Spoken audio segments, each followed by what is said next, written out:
Bonjour à tous, je suis très heureux de vous retrouver ici. Le lieu ne vous dit rien?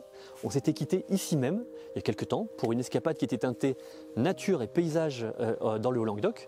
Aujourd'hui, on va faire un voyage dans le temps et l'espace, une escapade un petit peu différente, vous allez voir. Et pour ce faire, j'ai fait appel à mon ami Jean-François, qui est le spécialiste du patrimoine et de l'histoire pour Aérotourisme. Dis-nous tout le programme. Le programme c'est émouvant quand même, le voyage que nous proposons, puisque nous allons à la rencontre des faits d'armes, des maquisards, en 43, 44, 45. Et le voyage sera aussi un beau voyage dans ce décor absolument incroyable.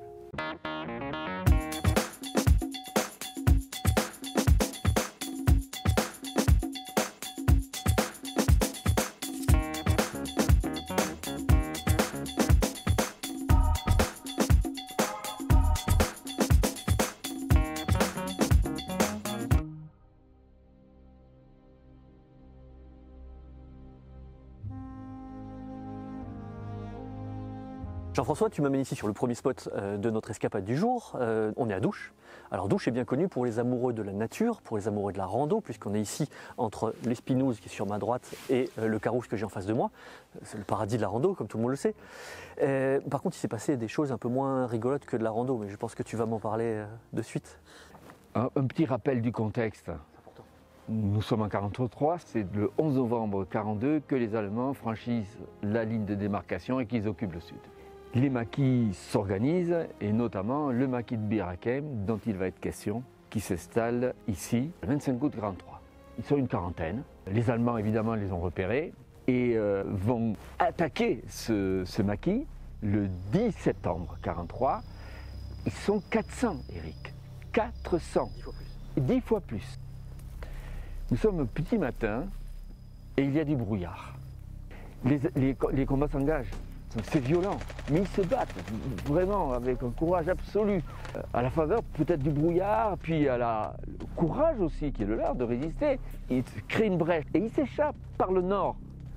La plupart échapperont aux Allemands et ce fait de guerre est souligné, salué par le général de Gaulle dans ses mémoires de guerre, le révélant comme étant important dans la résistance de la France à l'occupation.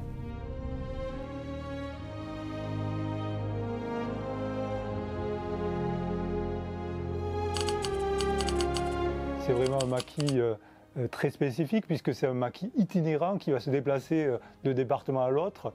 Et les événements de Douche sont assez intéressants parce qu'ils permettent de situer en quelque sorte les premières formes des maquis en France. Au fil du temps, les maquis vont se constituer notamment parce que la résistance s'ancre suite aux événements un peu internationaux, mais aussi au fait qu'il y a beaucoup de réfractaires au service du travail obligatoire parmi les jeunes qui vont rejoindre les maquis dans une période où le régime de Vichy tend à être de plus en plus contesté.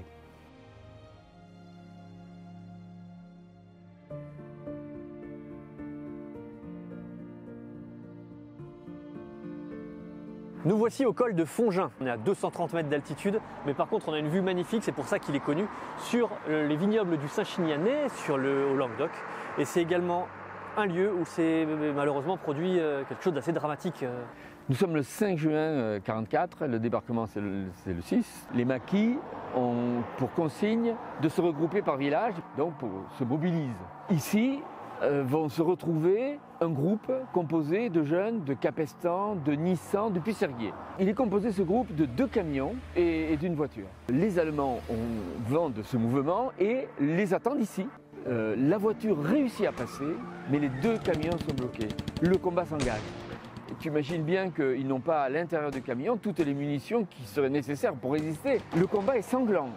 Côté allemand, côté résistant aussi, au point que la plupart seront tués ici, enfin 5 tués, mais 18 sont faits prisonniers et seront exécutés le lendemain à Béziers, sur le Champ de Mars, en présence de la population obligée d'assister à ce spectacle macabre.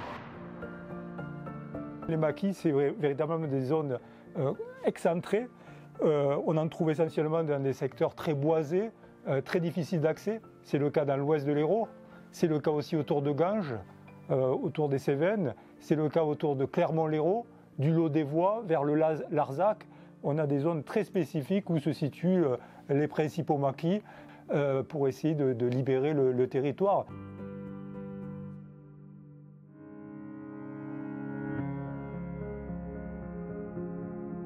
On a quitté le Haut-Languedoc, on est ici dans les Avants-Monts, à côté de Faugères. Faugères, vous connaissez bien sûr pour le vin, pour ses moulins, peut-être un peu moins pour un événement qui a eu lieu ici et qui est assez emblématique.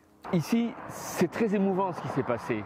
Une résistante, André de Beauregard, jeune infirmière, qui a la mission de porter un message entre le maquis de Saint-Affrique et Béziers. L'idée, c'est de demander aux maquisards de bloquer impérativement le pas de l'Escalette. C'était ça le message.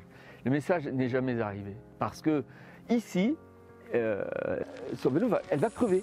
Un maquisard motocycliste la récupère, mais un camion de soldats allemands les rattrape et ils sont arrêtés, ils sont exécutés.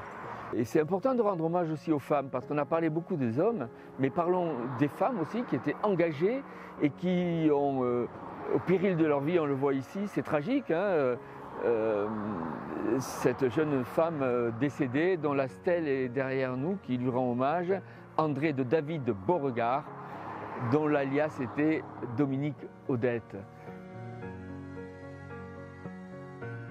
C'est vrai que dans l'ouest du département, quelques figures un peu emblématiques de la résistance et des maquis sont à relever. Je pense notamment à Francis Jouvin, alias Capitaine Cabrol, qui était le responsable du plan vert pour tout le Biterrois. C'est le résistant qui va destituer le maire de Béziers à la Libération. Autre figure aussi dans le Biterrois, c'est Jean Girvès, alias La Tourette, qui lui, effectivement, monte le maquis La Tourette dans tous les Hauts-Cantons et qui nous renseigne aussi de façon indirecte sur les événements tragiques tels l'embuscade de Fongin.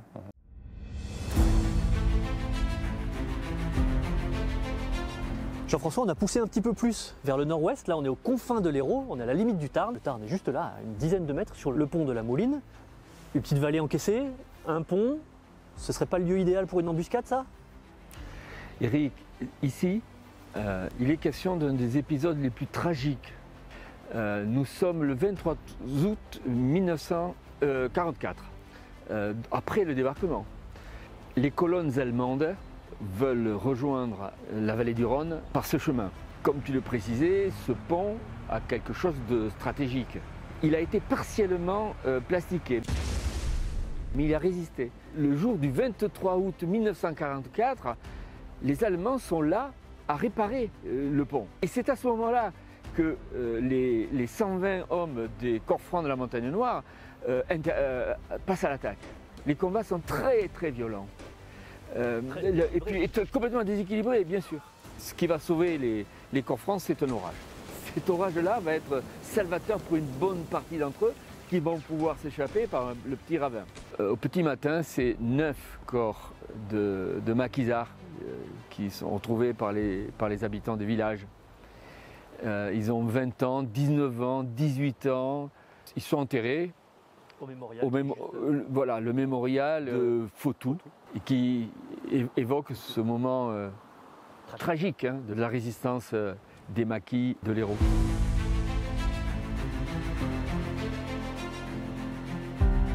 Alors quelles sont les sources en fait pour documenter les maquis? On va avoir déjà des sources administratives qui documentent les coups de main de ce que l'on appelle à l'époque les terroristes, qui sont les maquisards, les services de police, services de renseignement généraux, mais on va aussi avoir des documents d'origine privée. Et là, c'est très intéressant du coup d'avoir le point de vue des acteurs, notamment par des fonds d'archives d'anciens maquisards, et aussi des sources orales, puisque nous avons mené aux archives départementales dans les années 2000-2010 une collecte de témoignages auprès des derniers maquisards, des derniers résistants encore en vie, ce qui nous a permis d'établir un inventaire d'une centaine de témoignages.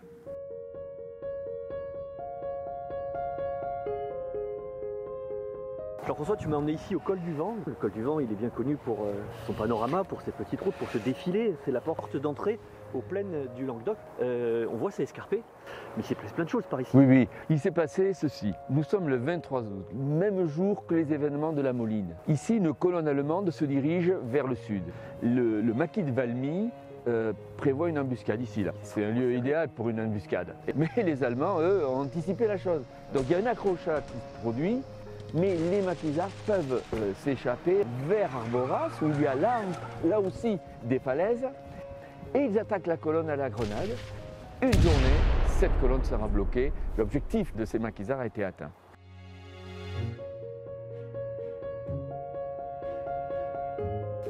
À Pierre-Vive, on a la chance d'avoir un équipement extraordinaire qui permet aux lecteurs de s'initier dans un premier temps avec une première salle qu'on appelle l'atelier de l'histoire, à l'histoire de façon générale, à ce que sont les archives, sous tous les supports variés, même s'il n'est pas spécialiste.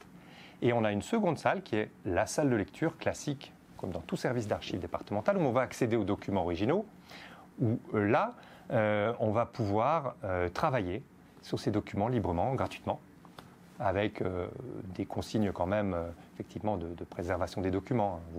Donc nous, on est là à la fois pour collecter les documents, les classer, les conserver, mais aussi les communiquer. Et il faut que les générations futures puissent y avoir accès autant que les générations actuelles.